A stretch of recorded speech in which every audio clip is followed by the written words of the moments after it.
what's going on, everyone? Yo! How's it going? Another day. We're here. This is Clear the Haze. Clear the Haze. We're back for episode 9. Can you believe it? Already. So we have some awesome talent with us today. We have some really awesome people joining us today. We have Suzie Kim. Suzie Kim in the building. Woo! Suzie Kim. What's going on? And who else do we have here, Willie? We have Mr. Larry Laboe in the building. Oh, Larry. Oh, hey.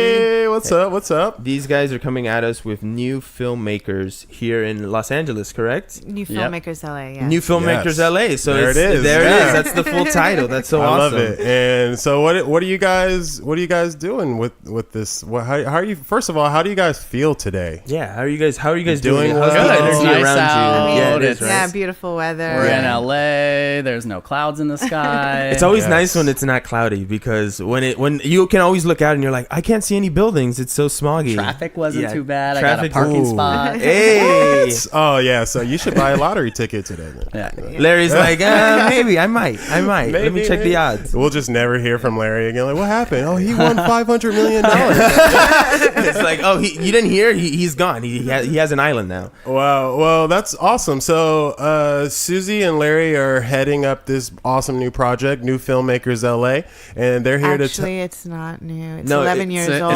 It's an old project. Oh my God. Well, it's an old project, but it's like new to us, and it's going to be new to our listeners. You know what? It's so fresh. It pretty much feels new to everybody. Well, you know what I mean? yeah. In that sense. And that just goes to show, like, things can be old and have some patina on them and still be fresh and innovative. And I think that what you guys are bringing to the table here is really awesome. We have some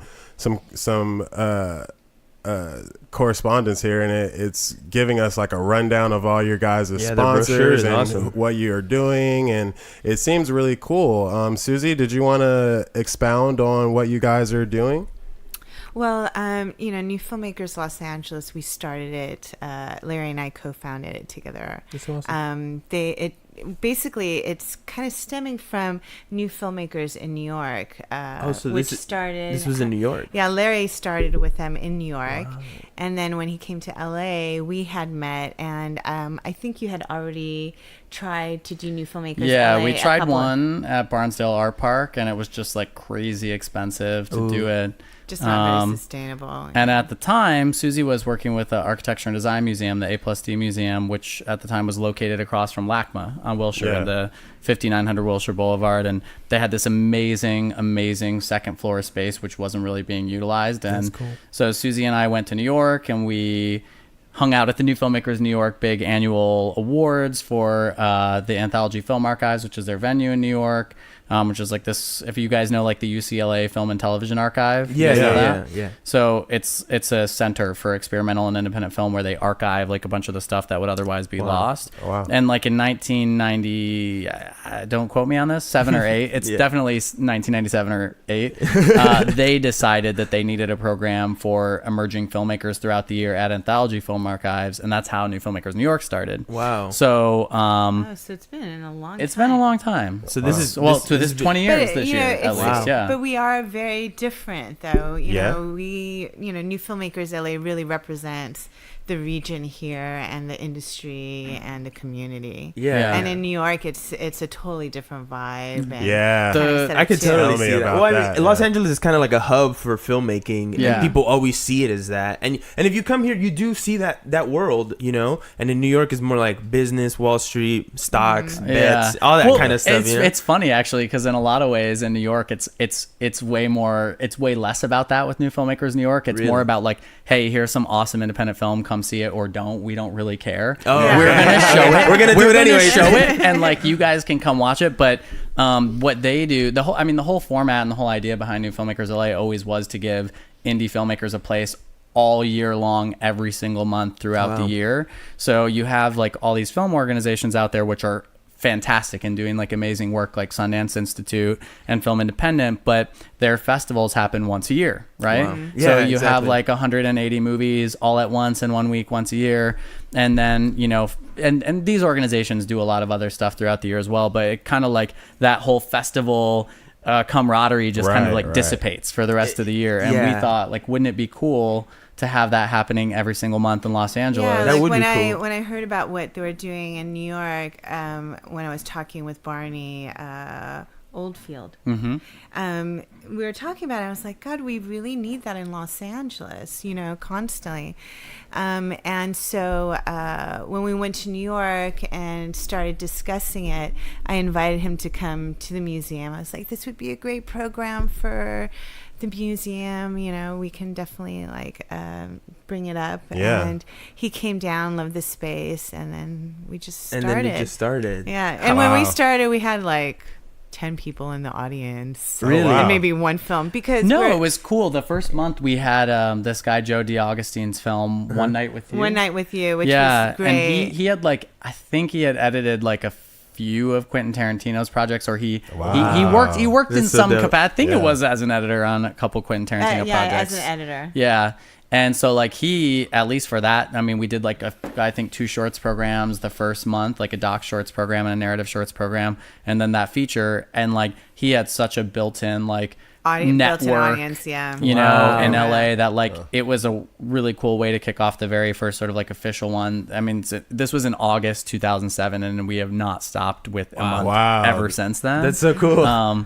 Yeah. So he really helped you guys out as far as getting an audience. Yeah, I mean, I think he needed. I think Well, also it was A+D is an established. Exactly. So if you're advertising, it was part of their program, and then New Filmmakers New York definitely helped. They had a pretty massive mailing list that they had built up, obviously over 10 years, and so they had tens of thousands of people, and a lot of those filmmakers were LA filmmakers, even though they had played at New Filmmakers New York. So we did have some built-in audience to sort of start with, which was really helpful. And then Suzie and I both brought in our personal networks, friends and people that we knew. By that point, I was also producing a lot of events and branding, relationships. So I was able to tie in all of those as well.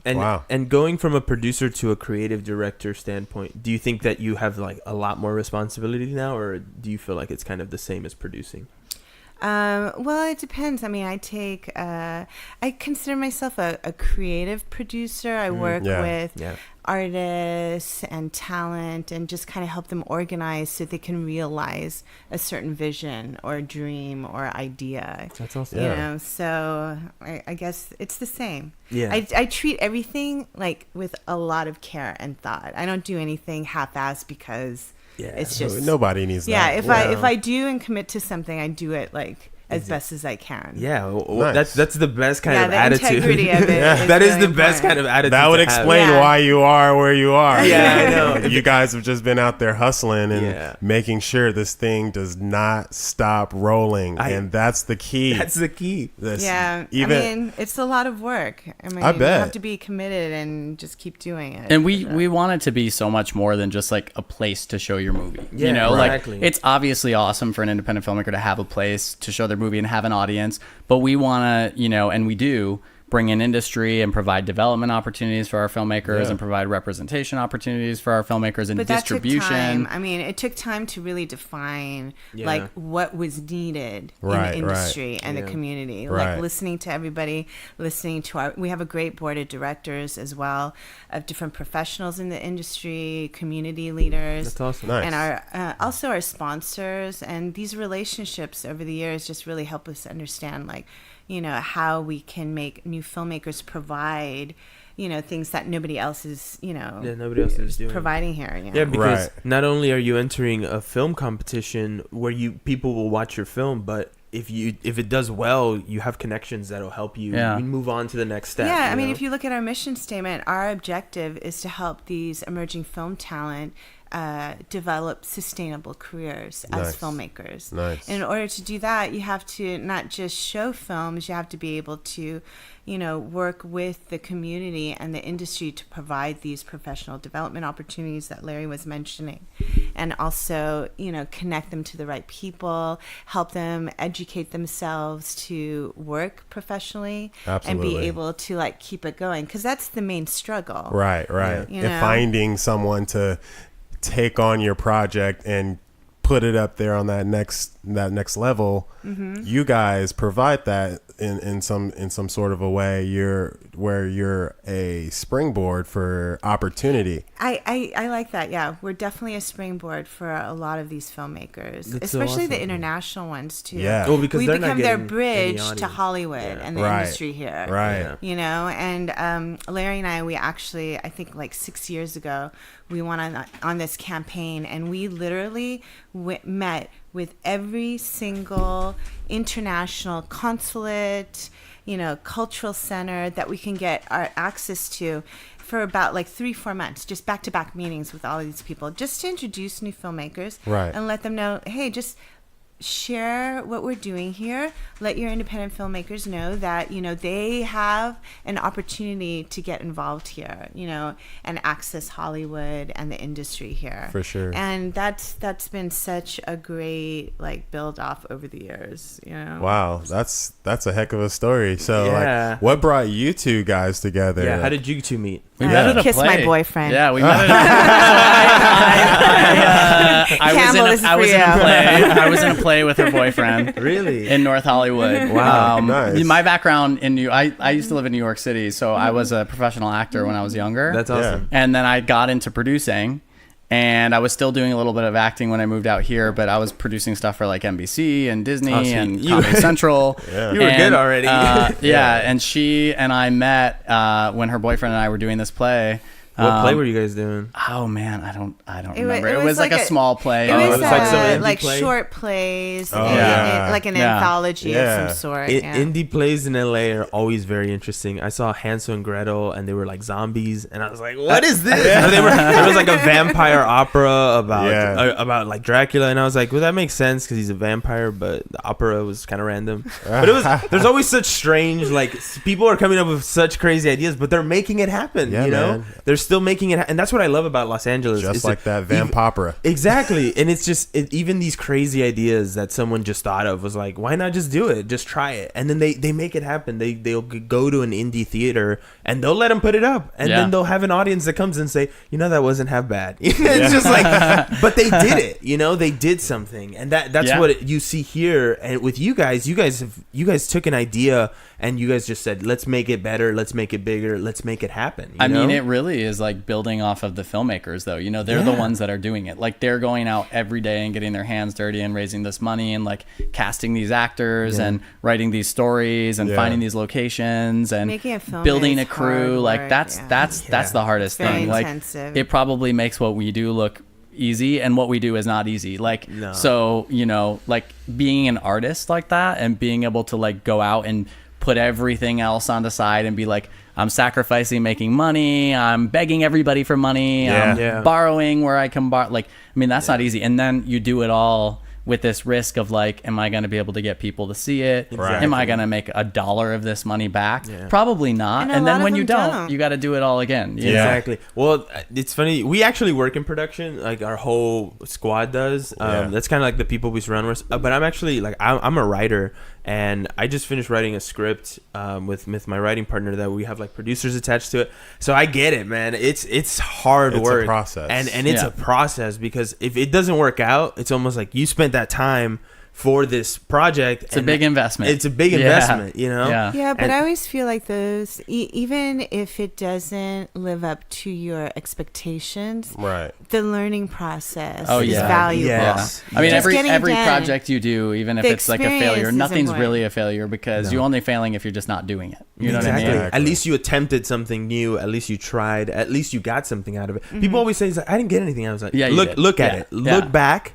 You got Even something if it's out that of like you met one new person that you want to collaborate with again, even if you learned what you don't want to do next Yeah, time, you then learn you what did you something don't right. Something it. right. You know what I Exactly. mean? It's Yeah. like, all right, let's not do that again. Yeah. No, Yeah. no, Yeah. not That's at all. that is really that's a good lesson to learn as a startup filmmaker. It's most people think, oh, my film didn't do well. It's like, well, now you know not to execute it that way. Yeah. And Yeah. people don't like to look at things that way because they don't like to analyze failure. Yeah. Well, and we You were in a color session last night, like at this company called eFilm that does like Blade Runner and wow. Wrinkle in Time, like, I mean, all the biggest movies, and they're showing us, I can't mention which film, but they were showing us just like literally not a scene, but a shot. And they were showing us like all of the stuff they do in post to just fix one single second of a shot in a movie. That's cool. And like when you see how much money is dumped in and how much time is dumped in and like the level and caliber of like professional who's putting their time into this, like just for one shot, like you realize how many things as an artist you could probably sit there and nitpick and say, that's not perfect, that's not right, this should be better. And like I think that's what every filmmaker who comes through, you know, our festival and who makes a film probably says when they get done is like, oh, I wish I would have done that. I wish I would have made this better. I wish I would have maybe cast this person instead, you know? And so it's like, I guess a film is like always sort of incomplete, no matter how complete it is. Right. I feel like it's like that with most artists. Yeah. You know, there's always something before more releasing the work to the public. But the problem, you know, I see that with some artists, and they spend so much time on trying to perfect it and not releasing it. And I think it stems from insecurity too, because once you put it out there, you're putting yourself out there to get judged. Right? So that's very intimidating. Even by people that may have not necessarily or this may not be like their first project, but you had a successful endeavor the first time, and then you get this anxiety. And you're like, oh my God, can I live up to that again? Exactly. Oh my God. It's a real thing, but it's something that I guess you just learn to deal with and cope, and not try and perfect something to the point where you got away from your original idea and intention. I feel like so many people see insecurity as such a big enemy to their life. You know, it stops them from doing so many things, even releasing something they created, because they're just like, oh my God, what if they don't like it? What if they hate it? What if it's the worst? And it's like, well, flip that. What if it's not? What if it's awesome? What if everybody loves it? You know? And even if it doesn't reach that, it's like, well, at least you put stuff out there. At least you're still pumping out content. That's so much more than what these guys are doing, because these guys are just sitting at home on their couch watching TV while you created a film, you know? And that's what I love about the process. It's like, I had an idea, and then now I'm seeing it. Yeah. Well, and the gateway to entry for people to go out and make something is lower than it's ever been before, right? Like where like you couldn't afford, you know, camera equipment before, you couldn't afford editing equipment. Like there's really no excuse now. Yeah. You didn't have an audience. Like you have YouTube now. Like you can put it up. You can try your best to promote it. So like, you know, I feel like there's just a flood of like people putting out their content, which is actually why I feel like what we do is so cool, because we really are curating from a standpoint of like storytelling and artistry and craft and performance, and like, you know, those are for me at least, those are like key aspects of filmmaking, which I think are really important. You know, I think like there's so much great digital content out there, but a lot of the content that we're seeing, it's coming so quickly, and there's this like need and desire for like something new every single day, and like a lot of short form stuff. But I feel like there's something special to what is being made in like actual narrative short form filmmaking and documentary filmmaking that's really well thought out, and narrative feature filmmaking. And so like that's the kind of stuff that Suzie and I are really looking for at New Filmmakers LA, and the stuff that we really try to curate. And honestly, when you look at, you know, the filmmakers that are successful, they're storytellers, you know, someone who really has something to say and like a really powerful story to put out there. It doesn't even have to be a really powerful story. You know, it's just got to be a good story. It just has to be well written. As long as it's well written to where the director can understand what you're trying to convey, he can tell the actors what to do, and they'll do it. And then the actors can do it, execute, and then when you show it to people, they're not all like, what? Yeah, because I always say, in order to have a great film,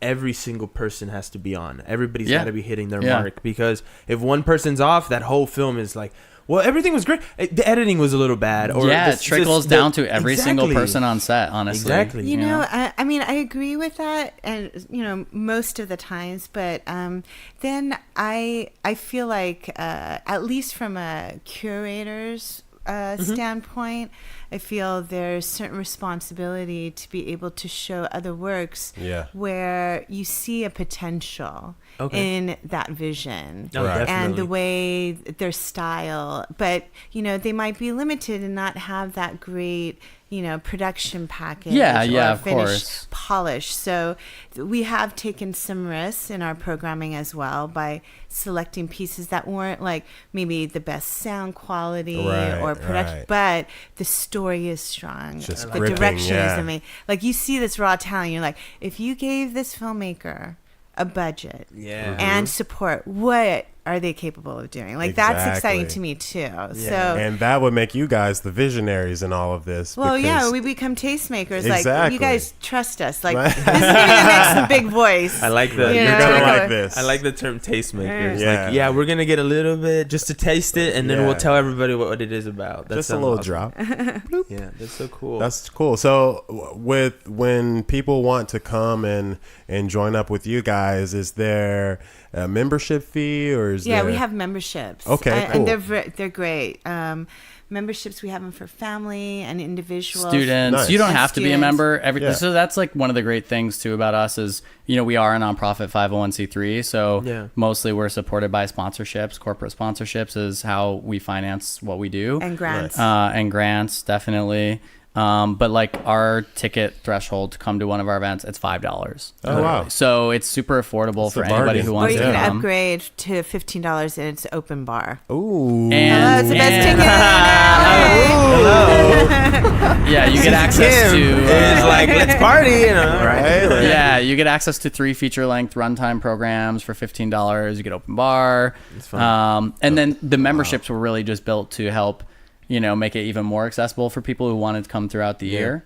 So we have like a student membership for the whole year, which is the same benefits as the $15 monthly pass for $35. You can come 12 times a year for $35 as a student. Yeah, it's so accessible. Yeah, wow. With open bar. Even the With open bar? Yeah. As a student, you're like, Sign me up. Sign me like up. less than $3 a night for so cool. for like 5 better hours than of movie film pass. programming. Yeah, it is better than movie pass. You get free drinks. You Come get on. free drinks. Movie pass doesn't give you anything. I'm actually going to tell a lot of my college friends about please this. do. And tell them to submit any of your filmmakers as well. Absolutely. Yeah, and 'cause- we have a whole stable of people that are just talented in their own right. So Yeah, like this is really cool because we know a lot of people who are making like short you films. guys should get This is in, perfect. promote. We have a competition, a video competition called On Location. okay. And we just opened the call for entries for it.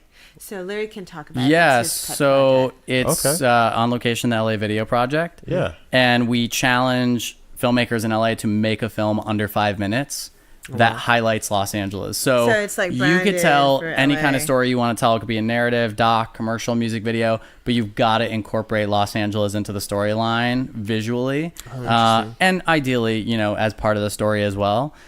This is our 8th year of doing this program. We have, I can't talk about it yet. We have one filmmaker who was in it 2 years ago who has a major project set up at Sony now. Nice. And so and another filmmaker as well from 2 years ago who just completed I think about a $500,000 feature.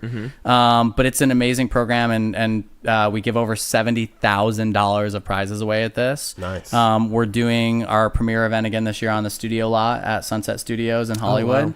Sunset. Which is the old Columbia Studios, which is pretty awesome. That is really awesome. Yeah.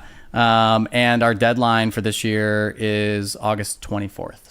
So you have until so you August literally 24th have all to submit? summer to go out and make something. And honestly, from everyone who's participated these past 8 years, it's been like overwhelming what people say of like, I've lived in LA my whole life and I went out and made this movie and it like challenged me to go explore neighborhoods I've never explored and find people and meet people that I've never imagined I would meet. And so it's just a really great program to get engaged with LA and represent LA and show people why you love LA through film. And the stories that we've had made for this program over the past 8 years have just been everything you can imagine. So there's really no limit to the creativity of what kind of storytelling you can do so long as you incorporate LA. That's so cool. Yeah. I have so many friends. I'm telling you, I have so many people I know that this is the perfect thing for I them. know, right? Yeah. You guys are gonna like open your email and be like, "Holy crap! Who are all these people?" Yeah, because this is exactly great. what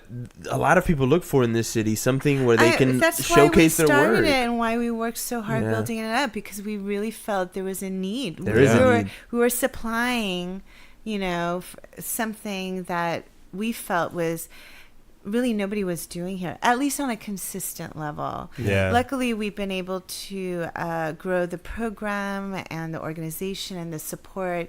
And now, in our 11th year, we've got so many great opportunities available and resources for all the filmmakers. So that's really fulfilling. Wow. You hear that, people? If you want to make your dreams come true, come to NewFilmMakers Los Angeles.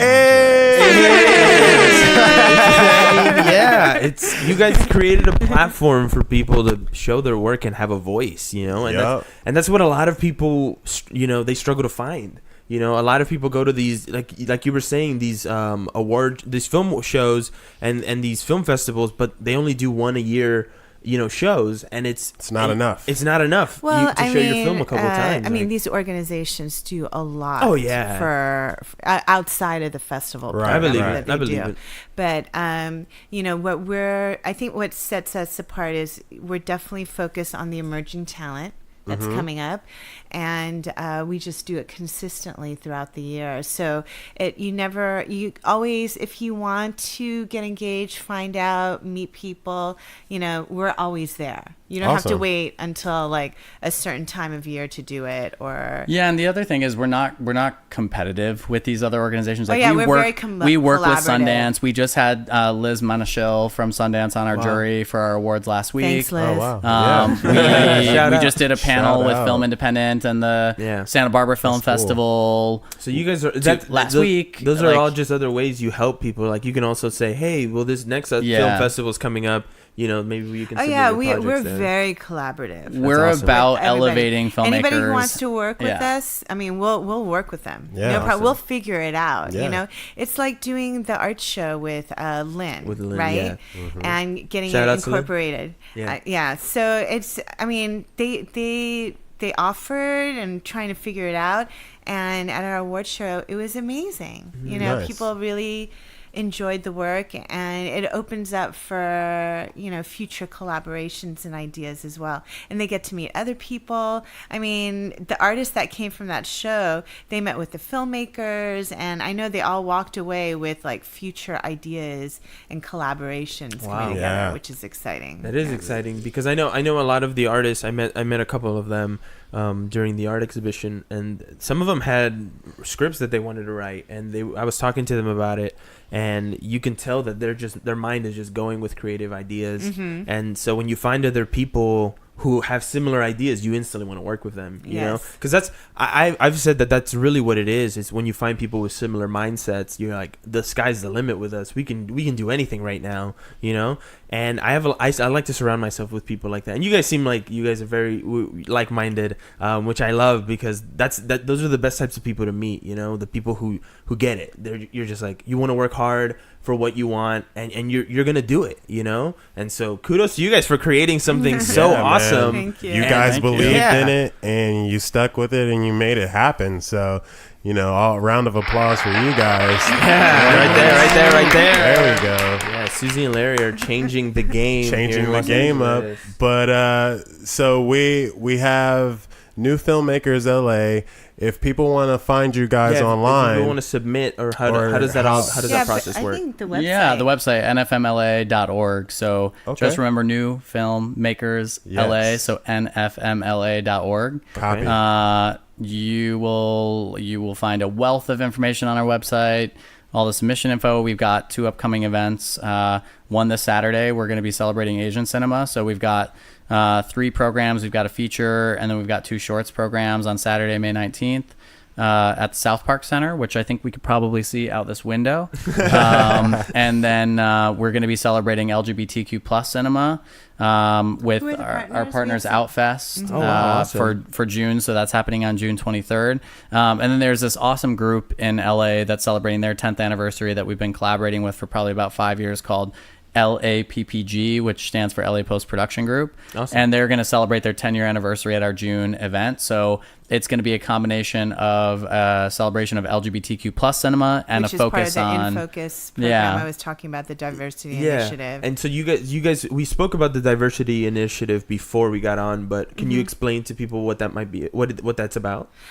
So our festival program is spread out throughout the year once a month, and each month month we do 3 feature-length programs, shorts, documentaries, features, and we dedicate one of those programs each month to a different group.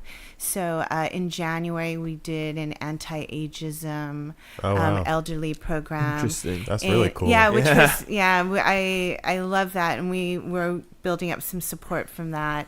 Nice. February we did Black cinema. March was female cinema. And for those programs, like for March, we partnered with Women in Film, Alliance of Women Directors, Film Fatales, Global Girl Media. The list goes on. I mean, the literally, Latino and Hispanic showcase with the Academy. That's in focus in October. Wow. I'll be September. September. Yeah. I'm gonna be at the next one because that sounds really awesome. Yeah, that's Hispanic. spectacular. Hispanic and Latin. It's crazy. It's amazing. Like the event was sold out a month before last year. Oh my gosh.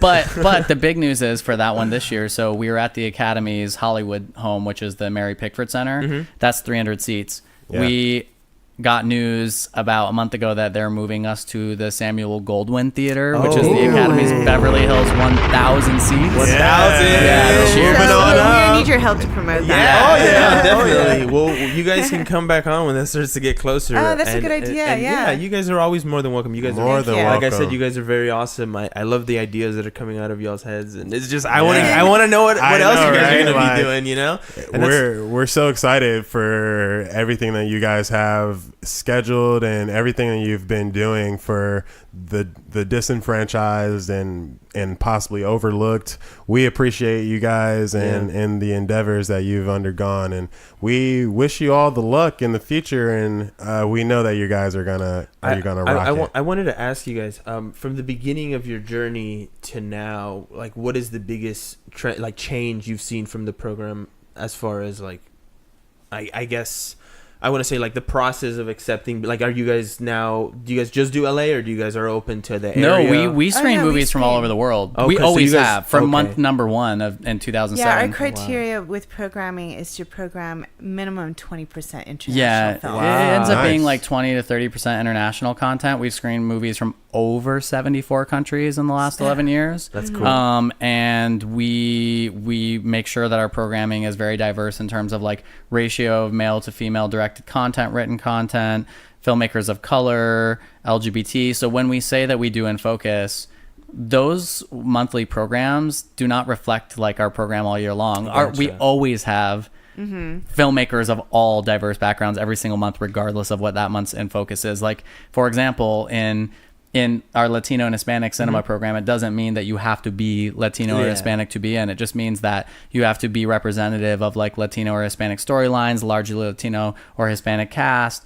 We had a filmmaker who was white from the UK who made a film in Mexico City with all Spanish-speaking actors, and like it actually won our best of. It won best short, Nice. or best screenplay. And actually, this year at the awards, the best feature category, it's the first time in the history of the awards, but it was won by a foreign feature film from Japan. Yeah, Japanese it was very feature. exciting. That's really And cool. we Yeah. were able to get a distribution meeting, and it looks like they're going to get distribution from the prize package that we created. What? That's nuts. Where That's Florence sleeps. Look it up, everybody. Wow. Okay, look it up. Check it out. We can definitely find that online, I'm assuming. Soon. Yeah. Soon, very soon. Very soon. You let us know and we'll let people know. Okay, for that'd be sure, great. Because, that's so awesome that a foreign film wins. It's very rare for something like And that. Japanese, to happen. yeah. And Japanese as well. With subtitles and everything. But I was so Yeah. happy when we got the result. And the That's thing is, amazing. like, we have this amazing industry jury who watch these films, and one of our jurors is Anna Marie De La Fuente, who's the senior editor over at Variety. And she emailed me the other day, and she's like, "Hey, who won?" She was one of our jurors for that category, and I told her, and she was like, "Oh my God, I'm so excited. I'm so happy." And she covers literally Latin American film for Variety. Yeah. And so, like, to see her get that excited about this Japanese feature winning was awesome. Wow. Yeah. She would be an interesting person to talk to as well. Absolutely. Like we want to capture the essence of like Los Angeles as far as creativity goes, more than anything on this podcast. But we're always open to talking to any types of people. You know, if you got something going on, or you have a creative idea, or you got a project that's coming out, we love to talk to you guys. And anybody listening to this, if you guys want to be on the podcast, you got something going on, do not be afraid to hit us up. Hit us up, man. show@letsclearthehaze.com. There it is. Shoot us an email. There it is. So I know you guys are super busy, so we're not going to hold you too long, but I just want to ask you one last question. For all of those people out there that, you know, are trying to figure it out and might be becoming discouraged in the pursuit of this entertainment thing that we all do, what kind of advice or you know, words of encouragement would you have for those people looking to maybe get to the point do where it, you Nike, are? man. Just yes. No, seriously, just do it. Like, get out there. Yep. You know, start meeting people, keep learning, keep going to events, keep networking, and Get really mentorship. like. I strongly recommend mentorship. I love mentors. Look for people, opportunities where you can work with, you know, successful professionals that you want to kind of emulate and model off of. You know, that's what I would do. And also, I think everyone needs to understand, you know, nothing happens overnight. It takes time to build. You got to build up your experience, perfecting your craft. Yes. And, you know, I think the formula is after 10 years, you'll be successful. There it is. Look at us at New Filmmakers. Yeah, right. There, and here we go. Yeah. And I think it's safe to say you guys have hit your 10,000 hours and you're officially masters. That's so awesome. I mean, after a while, you kind of are just like, I know exactly how to do this. Like this is just me. Is there ever any surprises that come about? When all the time. Really? All the time. Yeah. You never know. You never know. Yeah. Okay, So well, you're dealing with so many and in personalities film, it's going to be more so. Even like you're always reinventing the wheel. Every project is like it's a brand new expedition. Every single time you're going to be working mostly with new people.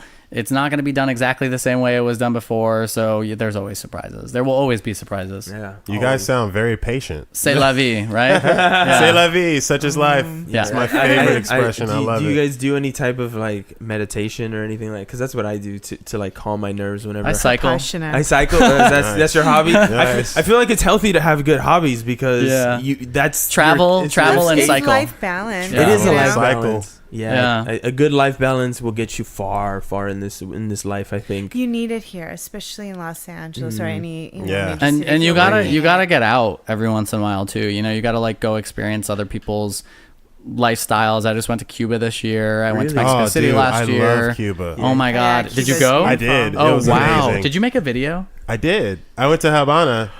Whoa, this is so weird because I looked up a bunch of YouTube. Is your video on YouTube? It might be on YouTube. I looked up a bunch of YouTube videos before I went. Did you go like when it was open for like only 6 months before Trump shut it down again? He literally went for. That's literally when I went in that little video. I watched like everybody's videos on YouTube before I went to Havana because I want to make sure I get you probably did then. I got another one dropping pretty soon. I got two dropping actually. I got another Cuba with it's like a kind of like a music video thing just to give people a tour of the island. Submit to New Filmmakers. I think I will. Yeah, that would be cool. And then I have one for Jamaica as well. So he loves to travel worldwide. Yeah, I'm with you on that. I went to Dominican Republic. Jamaica's next. I got to do that soon. Oh, sick. Yeah, Jamaica is amazing. It's great weather, great food, great vibes. And then tomorrow I'll be in Vancouver again in Canada. Yeah, watch out, Vancouver. I know. Watch out, Vancouver. Willie's coming. I know. Well, Canada has a great PR team. They convinced everyone that they were friendly. Strangely, I'm going to Canada on June 28th. I'm going to go to Niagara Falls, Toronto, You're going to Niagara Ottawa, Falls? and Montreal. Yeah, I've always we're doing a Canadian cinema program on July 28th. Really? Oh, nice. Yeah, we are. We actually are. I rember you told me about that. We're going together. We're going together. Yeah, all of us. We're doing one here. No, we're going. Oh, you're coming to Canada. We're going to Canada. Okay, all right. That sounds dope. I've always wanted to go to Niagara. I've always wanted to go to Niagara Falls, and it's one of my dreams of like, I just want to see it. You just want to hear it. I just want to hear it. You're just gonna It's get like wet. it's like putting your ear up to a seashell. Exactly. Did you guys watch A Quiet Place? I did. Yes, I did. I did. Yeah, it's amazing. I loved it. Such a great movie. But there's a moment. I don't want to say too much. But there's a moment with the waterfall. Right. Oh, right. That's like the place. Yes. He says a word. He's like, "Son," and he's like, "What?" And that little makeshift waterfall at the end is what kind of saves her. You remember that little? Honestly, that whole movie, Suzie, you would really enjoy it. I'm sure. It's if you're a fan of cinema. And I love horror. Horror is my jam. And like to see, it's like in a way, it's like 127 hours, right? Because 127 hours is all about like limiting the location and can you keep a movie captivating in this one location, and this one is like, can you keep a movie captivating with like very little dialogue? Exactly. And just like hand gestures of sign language, and it's so you just want to keep watching it, like you're drawn in the entire time. And also the tone and the aesthetic of the film, and like you just feel like I was definitely sad when it ended because I was like more and more pleased. That's but great. they're making I a love sequel. projects like that. It was amazing. Did you guys see Jordan Peele release Us as his next film he's doing? It's called Us, and it's gonna have a good cast. You got like Lupita it's and a horror. a couple other people, but it said on the poster it was like a new nightmare from Jordan Peele's brain, nice. something like that. And I was like, ooh, I don't know where this is gonna, because Get Out was crazy, mind blowing. I love Get Out. Like it was like one of my favorite movies of last year. I think the acting in that was, and it was so weird too because it came out so early last year that like like during award season you were like, I feel like that was last year, but this is still this year. No, I was at the Golden Globes, and then I went to the Critics' Choice Awards, and I got to hear Jordan Peele speak twice, and he was like, I still haven't been able to analyze the way award shows are. It's kind of like Get Out too. It's kind of weird. This whole experience is really strange. Last year was actually like such a good year for like small studio movies, like Call Me by Your Name, Get Out. I loved I Tanya, and a lot of people were not so into it, but I loved it. I thought it was very interesting. Well, Margot Robbie's a really good actress. Honestly, I had no respect for Margot Robbie before I saw that movie. Oh, I thought you were gonna say I have no respect for her at all. I mean, no, meaning like chops wise. I always loved her work, but I always believed in you. Margot, you got it. There Margot, you go. I also always. I'm Team Suzie right here. We're Team Margot. I always loved your work. I'm Team Margot Robbie post I, Tanya. Like, you can have anything you want now, and I will praise you for the rest of your life. You can do no wrong anymore. Quality work, fine chops. And she's doing another film. What was she? She did. She just released one, and it's got Michael Myers in it, and he's like making a comeback as well. It's like crazy. It's like a horror movie. She's like this seductress. I don't know, but she's leaning into that role of like. Well, I felt like that was her first role where she played a character. She did. That's what I meant. That's what I meant. Is I felt like it was her first opportunity that she got to step into the shoes of like really playing somebody else. And so it was the first time I really felt like I saw her act. That's what I mean. Like, not that she was ever bad, but like it was the first time I saw her as a character. Right. You know? Well, now I feel like she stands on her own name. Before, I don't know why, I always mixed her, Margot Robbie, with Charlize Theron. I don't know why. Oh my god! I just always mixed I gotta see Tully this week. I haven't seen it yet. Yeah. Did you watch Atomic Blonde? I didn't Atomic Blonde. But I super should, good. Yes, that's a super good movie. Yeah, I didn't expect it to be good. You liked it, right? But it was actually. There's a scene where they do like a staircase fight, and it took them like, I think it was like 18 days to film. Charlize Theron, favorite two roles: Mad Max and Monster. Monster is a really good movie. I mean, Monster's it's amazing. Crazy. Like she was phenomenal. Yeah, she transformed. She transformed. For real. She deserved You were like, whoa. every bit of credit she got for that role. And then she got really skinny again, and I was just like, how do you guys do it? It's not that easy when Trainers, I try it. Ask Chris Pratt. Chris Pratt. Well, they all go on these Private really intense trainers diets. and dietitians. Private trainers. That Studio mandated. Yeah. And a couple touch-ups here and there. Yeah. It's funny that you say that you felt like Margot Robbie, like she was actually acting. Yeah. We watched Jumanji, the second, with Kevin Hart and The Rock. Yeah. And it was the first time I've ever watched Kevin Hart actually act. Yeah. Like the rest of the movies I watched, was just so fun. It was just fun. Like, it's funny because I'm not drawn to movies like that. Like I wasn't drawn to that, and I wasn't drawn to Ready Player One, but I went and saw them both, and I actually like was so happy that I went and saw them both. They were so fun. Like they were just fun. Ready Player One was amazing. I think CGI wise, Ready Player One was amazing, insane. Like it was just fun. Like in all the pop culture references and Ready Player One and that scene. Oh, that scene. We know that scene. We won't spoil it for all of you. But like I was tripping out during that scene. I was like, this is not happening. I was tripping. You guys obviously love that director. And if you guys want to know what we were tripping on, go watch Ready Player One. Yeah, go watch Ready. I was like Player Ready One. Yeah, no, Ready Player One is probably. It was definitely one of my top favorite movies. Thank you, Movie Pass. Thank you, Movie Pass. Right? Thank you, Movie Pass. It's one of the reasons why I'm still on it, because I've watched so many more movies now, and it's ridiculous because the price here is ridiculous. That's the only reason why. $19 for a movie in downtown Los Angeles, not very nice. So that's Movie Pass is Grove $17, AMC Century City $17. Yeah, and that's not for your average family. It's like that's so much to go watch a movie. $80 for a family of four. Exactly, and nobody's got time to spend $80 every single time you can spend $9.95 a month. $9.95, and right now they're saying that they're sustainable. We were just talking about it earlier. The CEO was saying that he's sustainable for 17 months. That's what. Wow! We were reading this article. Well, there's a ton of people that were very high on Movie Pass, and then after like 2 months of owning it, they haven't seen another movie. The stock in 12 months has gone from like a $38 high to right now being 67 cents today. So Wall Street does not believe in it, but we believe in it. Right? We believe in it. Yeah, we believe in it. And you know what? Survive. I got $20 on some shares, so. Hey, maybe it turns into Netflix. Every little bit helps. You never know. Every little bit helps. Every little bit helps. That's how Facebook started. Exactly. Losing. I mean, Netflix is actually still losing money. To this day. Yeah, billions actually. So much money. But their stock is amazing because they're amazing. So, I mean, I guess it's okay. Money's not real. I mean, it's all you place value and on, with on that, the greenbacks. And with that, please send us all money. Right? Like if you guys want to just toss it like Venezuela did, just give it to us. Toss it our way. We'll take it. Yeah, it's been a pleasure to get to know you guys. Yeah, we appreciate having you guys on. We really appreciate you guys coming on. I also wanted to mention. Yeah, go ahead. What do you want to talk about, Suzie? I wanted to talk about that online auction. Oh yes. Thank you so much for running it. I can't find my phone. Oh man. Oh, there it is. There we go.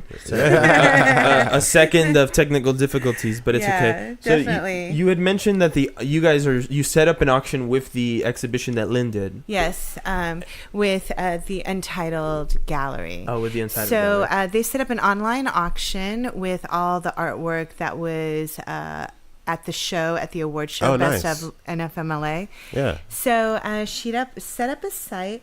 And I'm just looking it up. Sorry. No, you're good. No worries. Let's see here. Yes, so it's 32 auction / capsule dreams art. Nice. And anybody who is at the show wants to check it out, they can go and purchase. They're very low minimum bids for some great work. Yeah, definitely. 20% of the proceeds will go to NewFilmMakers and 60% goes back to the artist. Oh, wow. That's So awesome. it's all good. Yeah, like everybody's happy. Everyone's winning. Go support. Get some awesome art. Fill up your wall. Improve your collection. And in the meantime, you'll help everyone be great at what they do on their own. And we saw the art, and it's really good stuff. Oh, man, it's amazing. It's amazing. It's amazing. I was really impressed. Yeah, you can't go wrong with that. And one more time, what was that website? The website was... She closed her phone. You're like, you're putting me on the spot again. Sorry. No, it's 32auction.com / capsule dreams art. Nice. Awesome. Thank you so much for that. Yeah. Thank you. Thank you guys for letting me play that in. No problem. No problem. And before we let you guys go, we want to say, is there anything that is in your heart that you want to talk about, that you guys want to get out in the open? Or are you guys feeling calm about things right now? I don't know. I was pretty happy. Yeah, I'm feeling good. Awesome. Oh, that's exactly what we love. We like that. That's what a sunny day on Clear the Haze is like. Yeah. No problems over here. No problems. So, yeah. There's like a fire in the kitchen. I know, you're talking. Everything's fine. Everything's fine. But, yeah, go check out Suzie. Go check out Larry. We're good. Yeah. At NewFilmMakers LA, you guys can innovate, connect, and create. Yes. That's what it says on here. And, yes. And I think you guys are doing something wonderful. We appreciate you guys taking the time to be on the podcast. And I know this won't be the last time because we had a blast. We did. It was super fun. Thanks for having us. Yeah, you guys. Thanks, guys. And for all our listeners, this has been Clear the Haze. Yes, go follow us on our social media, Twitter, Instagram, Facebook, all that jazz. Yeah. And subscribe. Yeah, subscribe. We're on iTunes. We're going to be on all these other platforms coming up. Yeah, Spotify coming soon, so stay tuned. It's only going to get better from here. Oh, yeah. See you guys next time. This is us. Clear the Haze. We're gone.